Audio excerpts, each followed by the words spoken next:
काल जो पूर्ण कारखान्यावर गदारोळ झाला होता तो फक्त सभासदांना दाखवण्यासाठी होता। त्याचबरोबर बाराशिव हनुमान हे जागृत देवस्थान आहे। या युनिटला बाराशिव नाव देण्यात आलं आहे।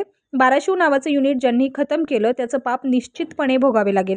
बाराशिव कारखान्याचं जे नाव होतं ते बाराशिव देवस्थानचं नाव होतं। हे नाव मिटवण्याचं काम ज्या चेअरमननं केलं ते पाप पूर्ण कारखान्याला निश्चितपणे भोगावं लागणार असून त्याची सुरुवात कालपासून झाल्याचा घणाघाती आरोप काँग्रेसचे नेते मुनीर पटेल यांनी केला आहे। कालच्या पूर्ण कारखान्यामध्ये जे जीबी मध्ये गदारोळ झाला ते गदारोळ सभासदांना दाखवण्यासाठी गदारोळ होता। नेते एकच आहेत, परंतु एक गोष्ट आहे, बाराशिव हनुमान हे जागरूक देवस्थान आहे आणि ज्या ज्या युनिटला बाराशिव हे नाव देण्यात आलेले आहेत आणि जे बाराशिव नावाचे युनिट ज्यांनी ज्यांनी खतम केले त्याचं निर्णय आणि त्याचं पाप हे निश्चितपणे भेटत असते।